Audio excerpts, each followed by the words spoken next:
Alright, what's up guys? I'm Sharko. I am back for my part 2 of the series of my Holy Paladin guide.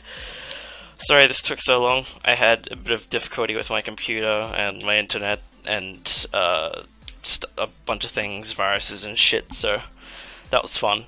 But I'm back for part 2. This part's going to be purely about UI, key bindings, a little bit of stat talk, and yeah, we'll get right into it.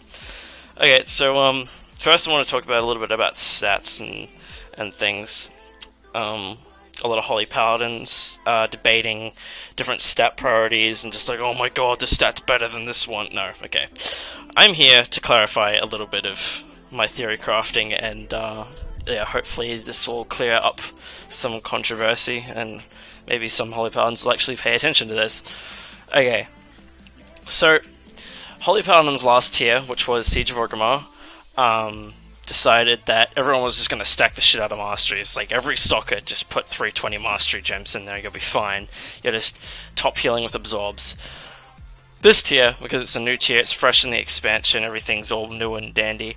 Our stats are fucked, so we need to make up for the shitty stats that we don't have. So, for example, crit, which is the #1 stat that you want to take right now. Crit will help immensely when you are trying to Holy Shock to get a... whenever I find the passive...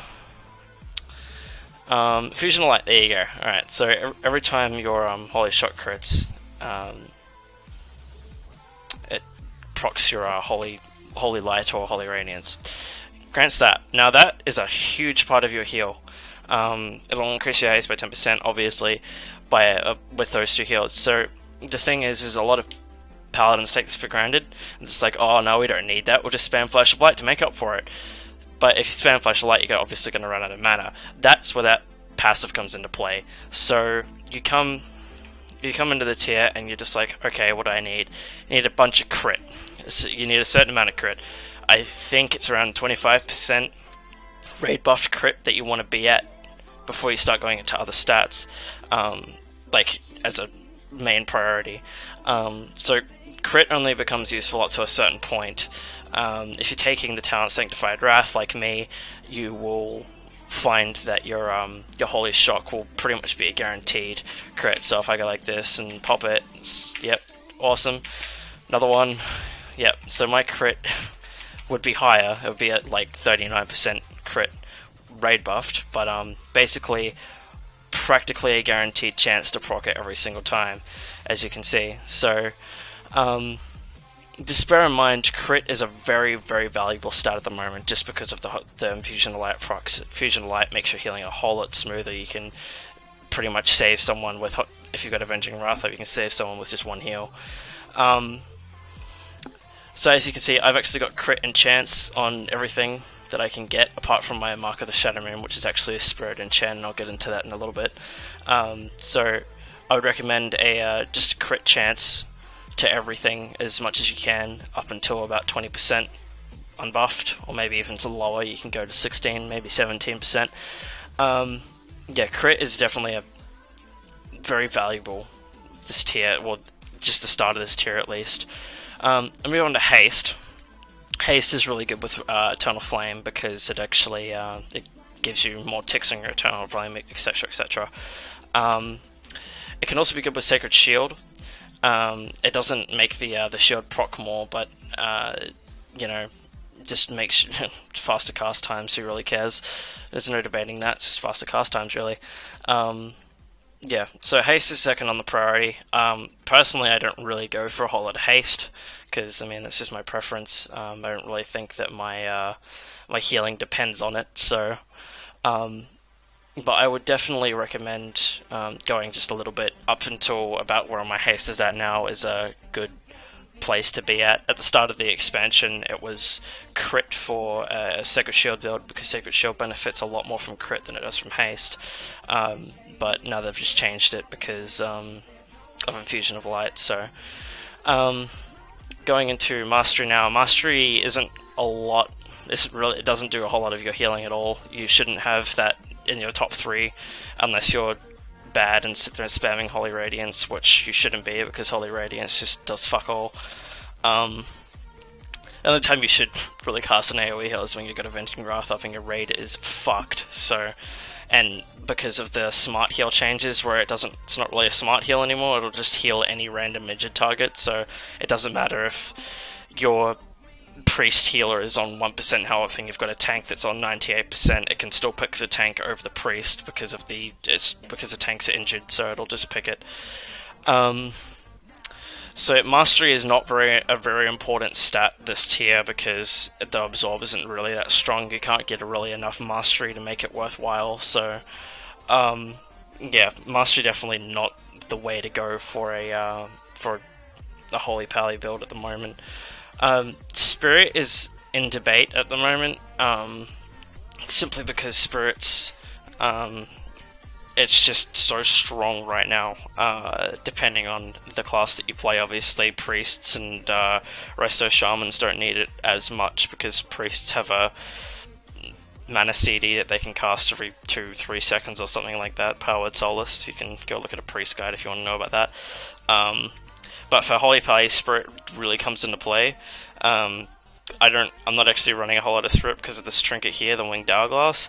Now, the Winged Hourglass is actually really, really strong because of the amount of Spirit that it grants, on top of what I've currently got, so I tend not to run out of mana ever, and you should also be running with mana pots to keep your mana at a stable point for if you need it for a high damage spike phase, and you're just like, oh shit, I need to pop all my cooldowns and spam Flash of Light because that's what's going to save my raid.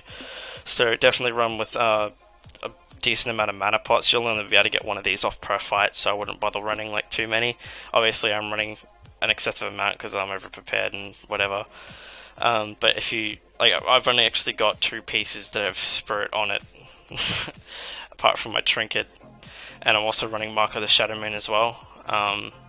You want to definitely run Mark of Shadow Moon until about 670 eye level, 675 I think it is the point where you should have enough Spirit on your gear that you can just run Mark of the Thunderlord, which is the crit enchant. That means that you can go more into haste and forget some of the crit enchants, so definitely run with about 1k to 1.5k Spirit anywhere where you feel comfortable. I've gone with less Spirit so I can get more healing, just that's my personal preference. I feel like I can manage my mana a lot better. I won't go too much into multi-strike or versatility. Multi-strike's good. I mean, it can help with your Eternal Flame and your Sacred Shield. It's not something I would necessarily stack though, so just be careful of that. Versatility, it's a triple dip, but you know, it's not a real top priority stat. It's below multi-strike by far, so if I remember correctly, it's crit haste, multi-strike, versatility, mastery are the stat priority. So just be aware of the gear that you choose to put on your character, and yeah, go with the flow. All right, I'm gonna talk about something else really quick, and see how much time I've got. So a lot of people debate the importance of a good UI, a good healing UI. A lot of people just like, oh, I'll just use the standard UI and run Voodoo, so it'll do all my healing for me. But those of you who choose not to do a Voodoo add-on sort of thing, you really want a decent UI. So to help compensate for the lack of the add-on and whatever, now you'll notice I've actually got Voodoo add-ons here, but they don't actually have any script in them. They don't do anything. I've actually don't have the add-on installed. So this macro here, I'm going to leave this up for a little bit so you guys can see, and I'll also post it in the description below. But this I've used for every single one of the abilities that I typically use in a raid environment, because most healers that I see do this. They'll click on something and then they'll heal like this, oh shit, someone else is dying, might want to click on them and then just keep healing them like this. Well, that doesn't always work. You do not get as much healing output with this method of healing. With my macros, I can just put my mouse over a nameplate and push a button and it will heal for me. So if I put my mouse over this guy, it'll heal him with the spells that I cast. Simple and really easy to use. It's a bit of a habit thing, you get used to it after a while. It's not really anything that you would typically worry about, but it's very, very helpful to have macros like that.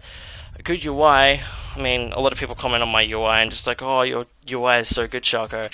My UI is very, very basic. It's not hard to get. Typically you would download this add-on, Shadow and Light, go install, go to the last tab 4 out of 5, and click on Darth's UI. I've made a few modifications of my own. Toggle anchors, this is where my raid frames are. Typically the raid frames would be down here. You can literally customize this any way you want to.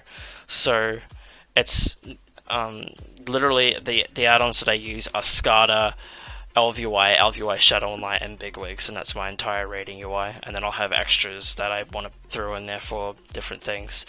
So again, importance of a great healing UI is always to make sure you feel comfortable looking at it. So in a raid, I'll have my raid frames here. They won't be covering up too much of my screen, but they'll be covering enough so I can see everyone's health bars. I can see what's going on around me. I can avoid shit. Watch timers that appear up over here and make sure that I know everything that's coming when a spike of damage is coming. The biggest thing about it healing in a raid environment is to study your class, study your fights, everything like that. So once again, importance of a great healing UI, and the importance of key bindings as well is just to make sure that you're comfortable with it.